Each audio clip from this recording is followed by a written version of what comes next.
Hi guys, welcome back to We Should Talk, a pop culture interview series from In the Know. I'm your host, Gibson Johns, and today on the podcast we have Guerdy Abraira from The Real Housewives of Miami. Season 5 of Miami is in full swing right now. It is Miami and Potomac are up there as the franchises right now, and nobody's really doing it like them. And I've never interviewed Guerdy, so I was really happy to get some time with her. You know, she comes to play on this show, and she is not shy about sharing her opinions, and I really appreciate that about her. She does not beat around the bush. So we went deep on her and Alexia, why things are so contentious between them. You know, she went from her being her wedding planner last year to being perhaps her biggest adversary in the group right now, and she teased some receipts that she's going to bring to the reunion about it. We also talked about, just the general OG newbie dynamic that started in season 4 and has continued into season 5, and sort of why that is. And Guerdy doesn't like that dynamic. We also talked about, obviously, Lisa and her whole situation, Dr. Nicole. We pretty much talked about everybody else on this show, and it was honestly a great interview, and Guerdy really does come to play, and she, again, shares what is on her mind, and I really love that about her. So keep listening for my interview with Guerdy Abraira from The Real Housewives of Miami. Tune into the show on Peacock, new episodes every Thursday, and please rate, review, and subscribe to We Should Talk on Apple Podcasts or wherever you get your podcasts.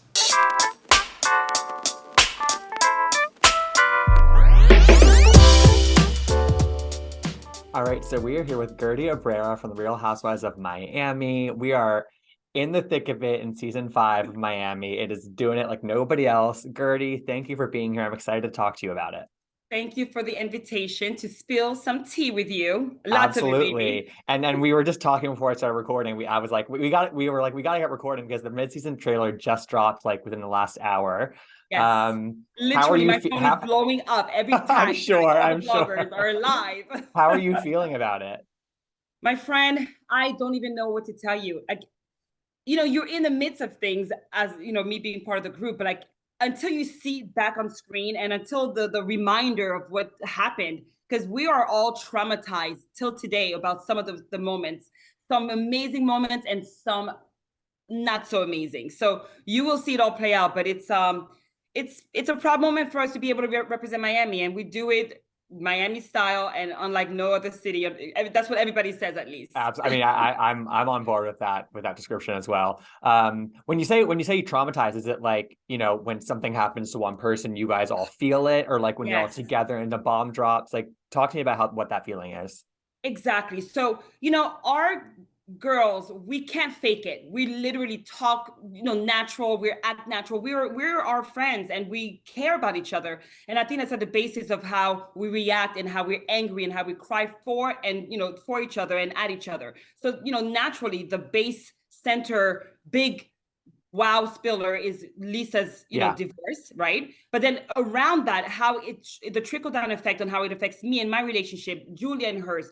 Everyone's affected in some way, shape, or form, and then it affects the dynamics of the group. So, these people, some girls think they're right, some other girls want to jump in and they can't because they're newbies and they're not, how you haven't known it that long. So it's just a chaotic circle of girls.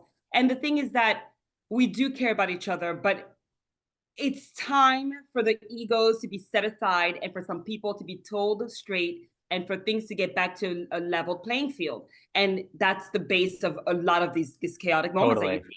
So when you say it's time for some egos to be checked, who are you talking about when you say that? I think I can probably naturally me and Alexia have our thing. Yeah. I did so much for the wedding, and I just feel like she hasn't really appreciated, she hasn't even, I don't even think she's in the know of all the things behind the scenes that I did to protect her and her moment to grieve her mother. So because she saw nothing, she said nothing. So thank you, like Guerdy. Wow, I can't believe I haven't even gotten a call from any vendor looking for money when they canceled on the day you canceled on the day of the event. And it was my protective mother mode that got me in a place where it allowed her to feel like she didn't need to be grateful for anything. And so my resentment started building up all this time until this, we're talking about it, and she won't face up to the fact that she should say thank you and I'm sorry. And so that's where we clash. And then there's just so many other things going on. So it's just a lot. Yeah. With you and Alexia, because it really it was quite the 180 last season when everything did kind of like hit the fan, and it was a really tough situation on both sides. I think I see both sides of it, but carrying into this season, it just sounds like you want the acknowledgement. She doesn't really want to, or she doesn't either doesn't see that, or she doesn't agree, or she doesn't want to acknowledge it. How do you see you and Alexia moving forward? Because you guys had that really intense emotional argument on the yacht at Adriana's music video shoot. Alexia and I hold personal stories that are very traumatic, and and they're incomparable, but they're just very traumatic experiences. So I feel for her. And the thing is that last season, I cried for her. I was there for her, the whole thing. So we had an amazing experience, up and down, and trying to plan a wedding in like 2 weeks, by the way. So, in the midst of COVID. So would I want her to go and dance with the Saints? Of course not. But that was one of the venues that was available, so flexibility was definitely an issue, in a sense of like stomping feet. Like, I want this and I want it now. And it's kind of like, well, this is not how the world operates. And you're also filming a show as well. So that's also a other factor. Some people need a reality check. And I feel like, I've been doing this for 20 years. And for someone to say that, my planning skills were in question, or aesthetically speaking, that comparing an event that had nothing to do with hers is just kind of like such bad taste, I felt like. And you're talking about charity for my brother who passed in the earthquake with 2 of my nieces. So it's like, how dare you even mention and utter this charity event in comparison to like a very wild bachelorette party? So naturally you go into protective mode, and that's where I came from. And at this point I lost all taste, and I was just kind of like, we're not doing this. You're going to respect me, you're going to say thank you, and are you even my friend? Because it looks like every time you're coming at me to ask me for something about your wedding. So that's where the disconnect was with the 2 of us, and we're in a better place now. But as we're watching it back now, there goes the confessionals, and it resurfaces things. Like, oh, okay, so that's what was happening behind my back. So reunion time is going to be go time. Yeah. Totally. And I'm curious because, I feel like with Alexia, it's like, she, with the OGs, I guess in general, it's sometimes I'm guessing it can feel like you're not just going up against one of them, you're going up against multiple of them. Is that how you feel when you're in the moment with Alexia? Do you feel like there's like other people around her that like are backing her up in a way that maybe you don't have?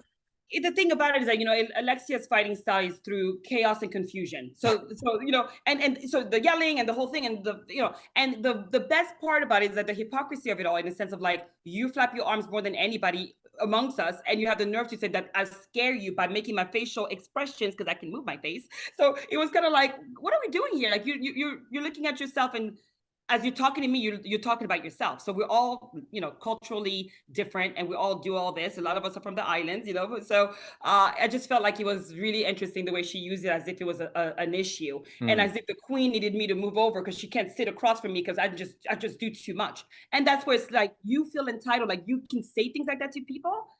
That doesn't make sense to me. So that's where it's like, after seeing that, I'm like, wow, I can't sit across from her because she does all of this and you're doing it too, but you need me to move, or you need me to be not seen. So that's a problem for me. Got it. Yeah, totally. Hierarchy is a problem for me. That's never gonna go. I mean, so at the very beginning of the season, I had Nicole on, and we talked a lot about, it was last season when season 4 of Miami premiered. It was a bunch of OGs coming back, a bunch of beloved people that we hadn't seen for a decade, but also a group of new people, you, Nicole, Kiki, Julia. And it created an interesting dynamic because, it was obviously a reboot of the show. Sure. But it did seem like some of the OGs came in expecting a certain dynamic or a certain treatment. Can you talk to that and how that has also bled into this season? Because it seems like it's still apparent. Well, we are your reboot. You're welcome. That's what I want to say about it. It's like, we're starting fresh. What happened 8-10 years ago, I don't care about, because I wasn't part of that group, and that was a different dynamic. We're a new dynamic now. We're a reboot. Let's be thankful for each other. Let's respect each other, and let's start from zero up. Not like, well, you guys are at 50 and we're at 0 because you had 6 years, 8 years, whatever. Well, the show was canceled for a reason, obviously, so it wasn't my fault. So we're here. You're welcome, and let's do this thing together.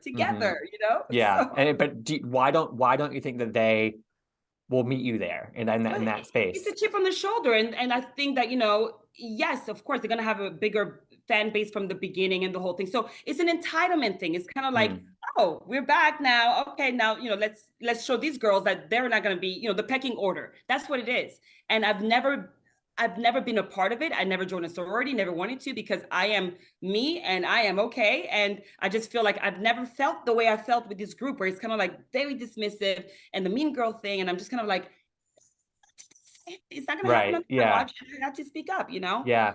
So, Two yeah. things off of that. One, does the existence of that quote unquote hierarchy, does that make you and some of the other quote unquote newbies closer, like just by proxy, because like you're all being treated like this?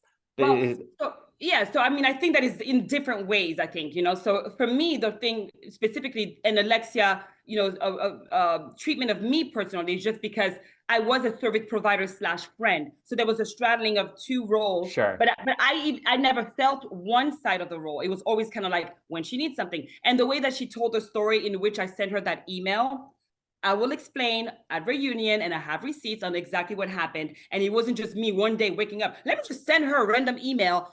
And, you know, let's Right. be very clear. So, you know, there's a lot of things, backstory to the way things sequentially happened. And I'm telling you right now, it will all be told in the proper manner, where I will be demanding a thank you and a sorry. That's all I need. And I'm a good friend. I'm a great friend. And I just want people to appreciate me for what I am and not take advantage of me. Do you think that you'll get the thank you? I think so. I think so. I think Okay. it's gonna be pretty undeniable. So, like, you know, it's Okay. gonna be like, just, you Right. know, yeah. Caught in the right, exactly. And Yeah. then I guess like from your perspective, you Mm. know, which of the OGs do you feel like has been the least like this, or I guess the most welcoming and open to a kind of a more Well, fluid dynamic? Marisol's a neutral force because, you know, like she's on the cocky train and it's all good. Right. So I love her. I love her vibe. She's a Capricorn. I'm a Capricorn. She's shady as hell, but you got to forgive her because it's the cocky's talking, right? So Got she it. gets a pass. Lisa has been so embracing. I'm from Mm, day one. Never judge me. She's like, listen, I'm crazy too, and sometimes people don't get me. So we get each other in that way. Lars has been also very calm and just kind of more like a and, like, you know, giving me advice sometimes and things like that. So I do appreciate Larsa's aura as well. So I mean, I don't have a problem with anybody mm, typically, and I'm known as a right. peacemaker. So, you know, I, for me, was really kind of like, are you really serious? Like, snap out of it, clap on, clap off. Right, exactly. Like it's sort of like, let's just get past this. Like it just seems like it's the same issue that keeps being brought up, and it's like let's just get past this impasse, I'll because even take the, if I, what I did offended you, you know that fake apology of like, if what I did offended you, then sure. I guess I'm sorry. I'll take that. Okay. But Listen, that's at very this point, generous of you to be open to that as well. yeah, A I mean, I classic like housewives it. apology. Even take that just coming out of her mouth to just kind of realize that I've done good, kid. And it's just kind of like, you want that person to know that I had your back. And the way that you treated me is as if I'm some kind of like, you know, crazy person. Yeah. And the only thing that she had to clap back on me on was like my facial expressions and her being scared of it. And I'm like, planned your wedding, didn't get appreciated for it, and you're scared of me because I Right. move too much. Got it. Right. Was you know, because your business, your wedding planning business has gotten really prominently, it's gotten some pretty prominent placement on the show, like it, and which is awesome. Like that's sort of Before the show, let's no, no, clarify. no, no, but sorry, but I just meant Yeah, like within the context of the show, like not everyone's ventures get sort of yeah. like kind of high placement in the show, and I think that's pretty awesome that yours is. I mean, like you've planned multiple events within the confines of the show and The whatever. finale. Can't wait to show you guys that Love one. it, and I'm excited. And the charity event last year was Mm, beautiful and amazing, and I guess I'm wondering if like as a business owner, like separate from right. TV star Guerdy, was when the stuff with Alexia was going on, were you ever worried about like, oh my God, is this gonna make me look bad at all? No? Never, never. Listen, 20 years in this business. If you know, you know. You call Right. Guerdy, it's like it's a circle of trust. I got my people. They know their people. You call me, you know what's up, and we're Got booking it. day up. It's not. So you were I, never worried of like reputation wise, like I, got it. I'm not selling tea Good for bags. Like, you. I'm not selling candles. I'm selling service, and you have to be in a circle of trust to be able to know who I am, to work with me, and to be able to afford me. So I'm not worried. Got it. Yeah. Totally. And then, you know, we mentioned a little bit about Elisa, but obviously going into this season, Yeah. everything around Lisa and her divorce and the continued fallout from it, and it's playing out in the Yeah. press still. And you know, that first moment when you're all poolside on the trip and she kind of just opens up and it spills out and you all have intense reactions to it, you know, Yeah. rightfully so. And it's kind of it's a heartbreaking moment, but it was also sort of a unifying moment. It felt Yes. really kind of it was great to see all of you be there Mm-hmm. for her, regardless of what was going on within the group. Like I guess like once that happened, were you like do you just like drop everything? You're like, okay, we're all here for Lisa, regardless of what's going on. Like, what kind of goes through your mind within on that trip and in that Yes. moment, because it's big. Yes and yes and yes. And the thing is that if you see something, you say something. And I feel like, the edit made it look like I'm just burning out of the blue and saying, leave him and go into the Lisa lane. I reacted to what I perceived as something that I was like, no, Right. no. Okay. And so, I'm dancing around my words here, but like, the fact is that I just had to be like, there is no reconciliation on this one. Move into your lane. You and your kids are your family, period. So whether it's sounded off into the, in the midst of what other girls were saying, the fact of the matter is that my opinion, I'm going to say, is going to pretty be a lasting and correct opinion of what I thought she should do as you see things developing now, versus like, let's go to the nightclub and let's go kick a hoe's ass. I'm like, no, leave, just follow your own thing, and your kids are now your focus. That was my opinion from the beginning, and I stand by that. And however it was said because I couldn't help myself. Yeah, totally. And I think it's again, when I talked to Nicole at the beginning of the season, she, we sort of talked about how everyone sort of comes to Lisa's support, and everyone's there for her in their own ways.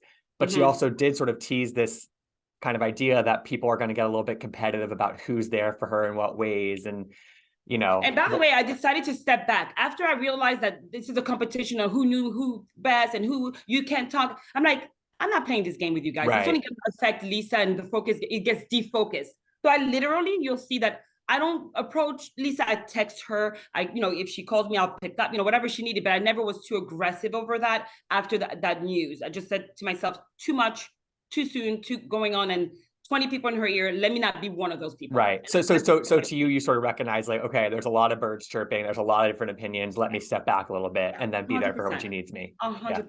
100%. Yeah. But my opinion and my advice, I think, is really, I think I'm very correct with it. And I stand by, what I said because of what I saw. So What about recently? Like, I mean, because there's still things that are happening. I mean, honestly, I feel like every other day there's like another page 6 thing that happens. How are you thinking about it right now? What are your latest thoughts on sort of Lisa's situation? She's a strong girl, and I think that she knows her worth, and I think that's going to be what puts her above this threshold. And her kids are going to be her savior. To be honest, her healing power are going to be the kids, right? Not me, not any of us in the group. Is going to be really that. As long as she keeps that in the forefront of this entire journey, she's going to be a-okay. Yeah. And it seems like, I mean, like, I'm obsessed with her Instagram activity. Like, it seems like she is like, she's leaning into like sort of just like the whole vibe of it all. And I'm God. And she's even like answering questions, but like, I'm like, Lisa, put the Twitter and the freaking Instagram. That she's literally like, no, it wasn't me. It wasn't the night. He was there last night at 3. I'm like, ooh, no. Get yourself a PR. So you think she's sharing maybe a little too much, a little bit? I mean, listen, if I was a PR person, I'd be like, get an exclusive with people. Let's get paid for this at this point.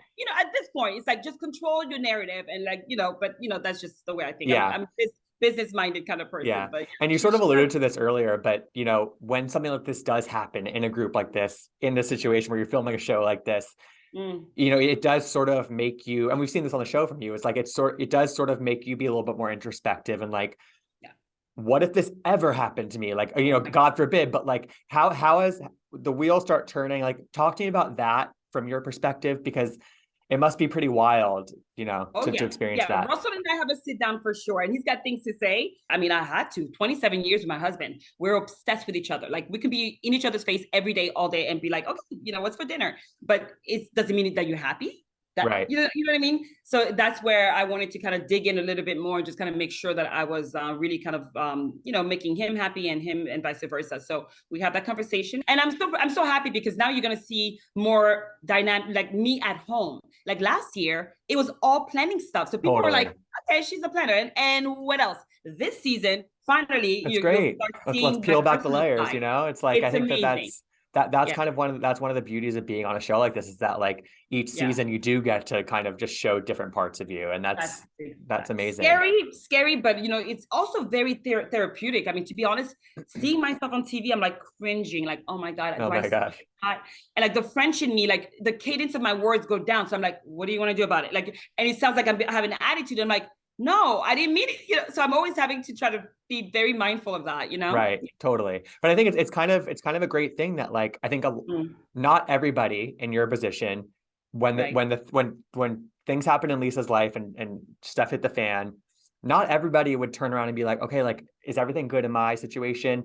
People I Sure. think would put out like, no, everything's perfect in in Uh-huh. my corner. But Yeah. like it's nice that you were able to like be like, let me see if I should tinker anything. Let I'm me very double check vulnerable. this. Yeah, Yeah, I'm very vulnerable with my husband because you know that's all I have. Like my family is literally like my everything, you know, and if it's not, then that would be a problem. And so once I realized that working too much is affecting what's at home, what am I working towards if I have nothing to come home to? Right. So that's where I really kind of took a pause and look at my own life and see how I'm affecting it, me single-handedly, you know. So yeah. it's very genuine of you. I think it's very Yeah. authentic. Yeah. So okay, I want to ask you something about the mid-season trailer because it seems to tease a lot of Dr. Nicole. Like just it look, there's something is said about maybe her profession or by Larsa, and it seems like to bleed into her and Alexia having another moment. What can you tease for me about what's to come there? Because it's kind of hard to read exactly what's going on, but it seems So intense. you know, so we're all different type of ladies. You know, Nicole and myself work, like we go to work, you know, type of thing. And so, and then some of the other girls, like Larsa works, but in a different capacity. Like she's investing and she's making money in Right. the biggest way. And I love her and I'm proud of her for that. But it's just different type of Yes. daily routines, right? So, you know, rumors are rumors, right? Okay, until they affect someone's potential career. And so that's where you see a pause. Is like, I don't understand what was a big deal. And it's kind of like, let me explain to you. So you see this clash in understanding what the effects, cause and effect, and then the reaction and the result of that The fallout. situation. Yes, and the fallout is a big explosion in which it's intense, and we're left now to see what's going to happen next because reunion time, I don't even know. I may get a shield. I don't know anymore. I don't know anymore because Totally. Well, really so much has happened that people are in their freaking feelings.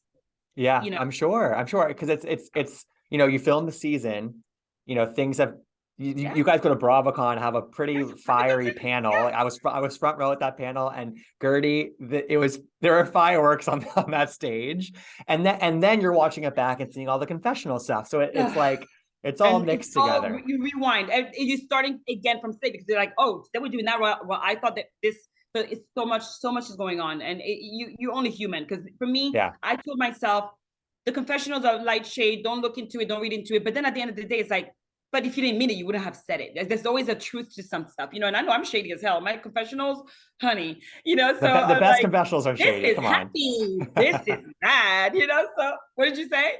I said the best confessional moments are shady. So Oh, that's just of the nature course. of the beast. Absolutely. But if everyone's playing with that mindset, then okay, you could get past it.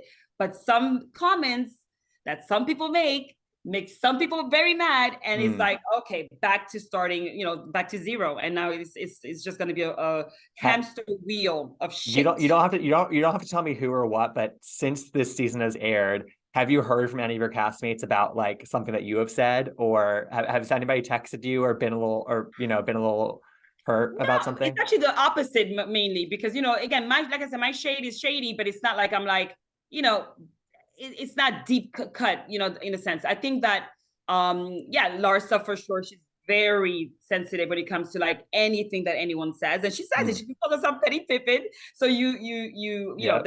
there's been some phone calls and text messages about like, oh, is this what's going on? And you know, so people are in their freaking feelings. Okay. And All right. yeah, yeah, We'll make it's for a gonna good leave the reunion. viewers shook it. Yeah. Yeah, And it's then crazy. lastly, Gertie, I mean, like we're halfway through your second season on Housewives, and you know, I'm just curious, like what have you learned about yourself since you've been through this experience? Because Mm. I mean, we've talked a little about some of the introspection that it causes, but what really have you learned about yourself, and then sort of how have you made any little changes to how you Yeah, are? I definitely think because I always say I'm nice until I'm not. I'm nice and I tell people to remember the first season. They think I'm like, oh, this party planner and everything. Oh, stop fighting. You get me to that point, and it's over. And I just started the tip of the iceberg with Alexia and in the scenes that you guys have seen. There were many other situations with her and I where we just, kept going at it. So you will see that I'm shedding. I'm shedding, because at this point in time, you're going to see this whole little beautiful, perfect bow, and it's just going to start just shedding itself into something different. So I'm excited and scared at the same time, because my filter has gone out the window at this point, and I know how to use my words. I am very savvy with my beautiful words. I speak 4 languages, and I don't know which one I'm going to curse you out in. So Love it. yeah, so you're going to see definitely much more of a loss in translation or something, because it's going to be interesting. But I love nothing more than the fact that we're so diverse. The diversity is amazing. Like it's incredible. what makes us different. Like Julia and me, and then Brazilian girl. At least everyone has their way of being, and it's just beautiful to watch. In a scary way. It's beautiful, and like there are culture clashes that happen in terms of how people are brought up and all that. But like eventually, I feel like at the end of the day, though, this group of women, there is a camaraderie. There's also an element of like, we're in this together to make this incredible show, and it's working. So like, why not keep going? We don't get on a call. No, of course. Of course not. It's just the way it is. It's unspoken. There's a silent nod. Like, if anyone that's not in our group is talking about my girls, is going, like, you know what I mean? Like, we have totally. Me personally, like, you don't touch the family, type of thing. So yeah, like, I love that. That's amazing. We should be. So, that's how I roll. Yeah. All right. Well, Guerdy, this is so much fun. You were so generous with your time, and I'm looking forward to not only the rest of the season, but you bringing those receipts to the reunion, because I'm sure it's going to be lit. So thank you so much. You're amazing. Thank you. Bye. Thanks for tuning in to We Should Talk. I hope you enjoyed the interview. You can find out more about In the Know at intheknow.com. You can follow me, Gibson Johns, at Gibsonoma on Twitter and Instagram. And you can listen to all of our interviews, past and future, by searching We Should Talk wherever you get your podcasts.